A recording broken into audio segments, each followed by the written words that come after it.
Hello दोस्तों, मेरा नाम है सुहेल खान। स्वागत है आपका हमारे यूट्यूब चैनल सुहेल खान जामिया पे। दोस्तों, आज की वीडियो में हम लोग बात करने वाले हैं लीनियर मैग्नीफिकेशन या फिर मैग्नीफिकेशन के बारे में, जिसे हिंदी में हम आवर्धन कहते हैं। ठीक है, ये फिजिक्स का एक टॉपिक है। आज इसी के बारे में हम डिस्कशन करेंगे। तो चलिए बिना देरी के वीडियो को शुरू करते हैं। तो देखिए, ये जो मैग्नीफिकेशन है ये क्या है? बेसिकली एक फिजिकल क्वांटिटी है। क्या है? फिजिकल क्वांटिटी है। सवाल ये आता है कि एक फिजिकल क्वांटिटी क्या है, भौतिक राशि क्या है? तो जिसका मेजरमेंट पॉसिबल हो, जिसको हम लोग नाप सकें, माप सकें, उसे क्या कहते हैं? Physical quantity. जैसे समय माप सकते हैं, दूरी माप सकते हैं, ईमानदारी बेईमानी नहीं माप सकते। तो समय और दूरी जो है वो क्या है? फिजिकल क्वांटिटी है। ईमानदारी बेईमानी क्या है? ये कौन सी क्वांटिटी है हमको नहीं पता। ठीक है, चूँकि फिजिक्स का एक टॉपिक है तो फिजिक्स के बारे में डिस्कस करेंगे।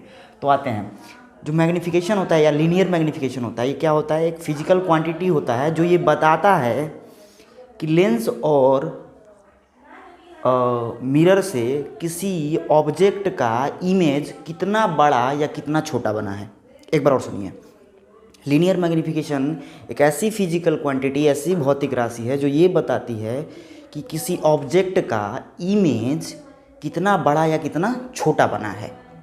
अब किताबों में जाएंगे तो मैथमेटिकल डिफिनीशन लिखा है ना, कि ratio of length of image versus height, we can also say height of image with respect to object is known as linear magnification. But ये मैथमेटिकल डिफिनीशन है कि इमेज के साइज और ऑब्जेक्ट के साइज का जो रेशियो है ये क्या कहलाता है? मैग्नीफिकेशन कहलाता है, लीनियर मैग्नीफिकेशन कहलाता है। लेकिन ये मैथमेटिकल टर्म है ना, ये मैथमेटिकल डेफिनेशन है। रियल इसका अगर फिजिकली इसको हम लोग एक्सप्लोर करने की कोशिश करें, समझने की कोशिश करें, तो इसका मतलब होगा कि किसी ऑब्जेक्ट का इमेज उस ऑब्जेक्ट से कितना बड़ा या कितना छोटा बना है, ये बताता है कौन? मैग्नीफिकेशन। देखिए, ये 10th में भी टॉपिक है और 12th में भी टॉपिक है ना।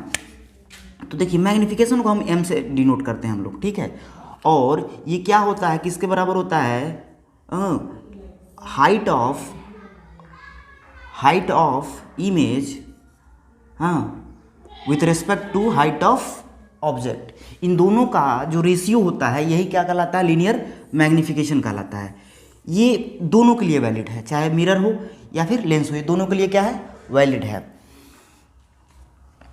लेकिन जब इसको डिराइव करते हैं वी और यू के टर्म में, अगर आप पढ़े होंगे थोड़ा बहुत भी तो पता होगा, लेंस से या फिर मिरर से ऑब्जेक्ट की दूरी को हम लोग यू से रिप्रेजेंट करते हैं और इमेज की दूरी को हम लोग वी से रिप्रेजेंट करते हैं। तो वी और यू के टर्म में है ना, वी और यू के टर्म में इसका फॉर्मूला क्या होगा ये डिराइव करके आता है। 10th में डेरिवेशन नहीं है, 12th में है।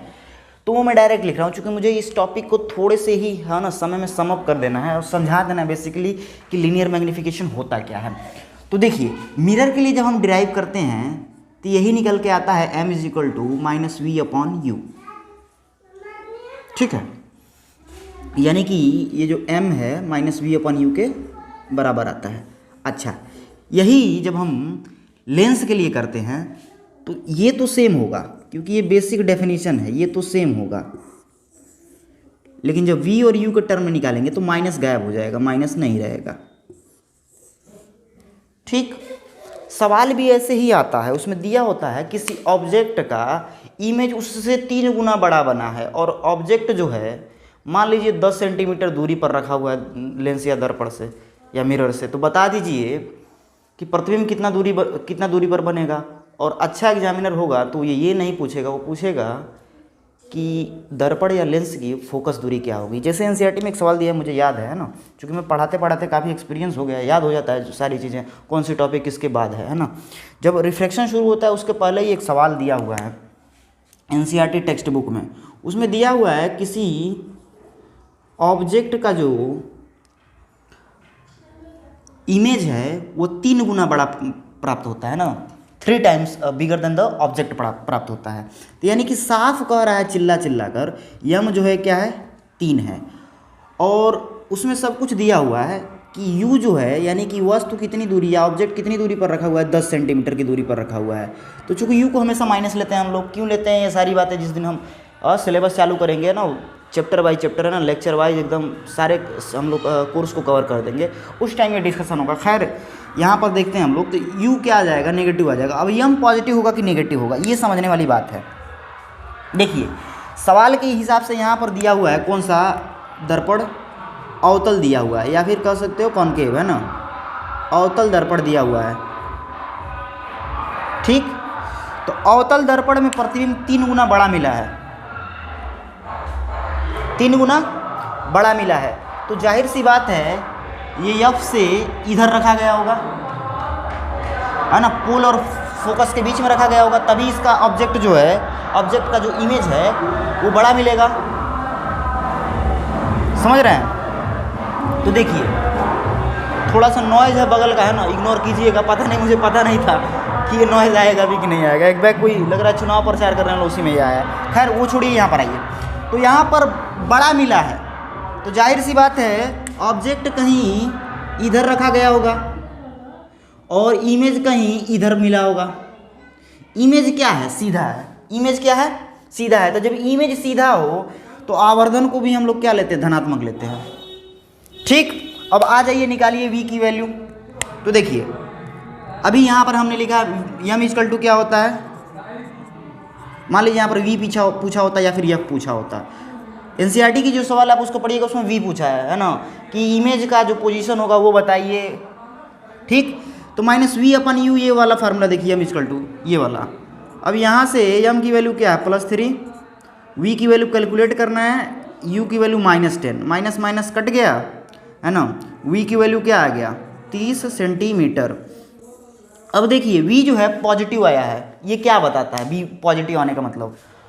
हाँ, तो मैं ये कह रहा था कि ये v जो है पॉजिटिव आया है, इसका मतलब क्या है? जब यहाँ पर हम साइन कन्वेंशन लगाएंगे, है ना, तो v पॉजिटिव आने का मतलब क्या है? जो इमेज बना है दर्पण के या फिर मिरर के पीछे बना है। ठीक, मिरर के सामने नहीं बना है। तो यहाँ पर देखिए ये एकदम सेटिस्फाइड हो रहा है, यानी कि v हमने जो निकाला एग्जैक्ट करेक्ट है। यही बताना भी है, वहाँ पर पोजीशन बता देना है कि 30 सेंटीमीटर दूरी बनेगा। कहाँ बनेगा? तो दर्पण के या मिरर के पीछे बनेगा। ठीक, इस तरह का बहुत सारे सवाल आते हैं, है ना। बेसिकली मेरा यहाँ पर फंडा ये नहीं था कि मैं आपको बताऊँ कि सवाल कैसे लगेंगे इस पर, है ना। मुझे बताना क्या था? मुझे बताना था कि मैग्नीफिकेशन रियल में है क्या। तो मैग्नीफिकेशन क्या है? एक ऐसी फिजिकल क्वांटिटी है जो ये बताती है कि किसी ऑब्जेक्ट का इमेज उस ऑब्जेक्ट से कितना बड़ा या छोटा बना है। ठीक है, आप ये यहाँ पर देख के समझ सकते हैं, मैंने यहाँ डायग्राम खींच रखा है। अच्छा, एक और चीज़ आता है यहाँ पर, थोड़ा सा हम लोग देख लें, पता नहीं आप इस पर ध्यान देंगे कि नहीं देंगे। देखिए, अगर मान लीजिए हमने 5 सेंटीमीटर का ऑब्जेक्ट रखा और उसका इमेज जो बना वो 10 सेंटीमीटर का बना, तो यम निकालेंगे एच डैश अपन एच से, तो 10 सेंटीमीटर अपन 5 सेंटीमीटर। ये देखिए कट के जो आएगा 2 आएगा, इसका कोई यूनिट नहीं होता है ना। इसीलिए जो मैग्नीफिकेशन आप जहाँ भी देखेंगे उसकी कहीं पर भी यूनिट की बात नहीं की जाएगी। ये एक यूनिटलेस, है ना, मात्रकहीन राशि है। ठीक, समझ रहे हैं? एक रेशियो, प्योर रेशियो है, और प्योर रेशियो का यूनिट नहीं होता, एक जगह एक्सेप्शन है। खैर चलिए समाप्त करते हैं वीडियो को। मैग्नीफिकेशन क्या है आपको समझ में आ गया होगा।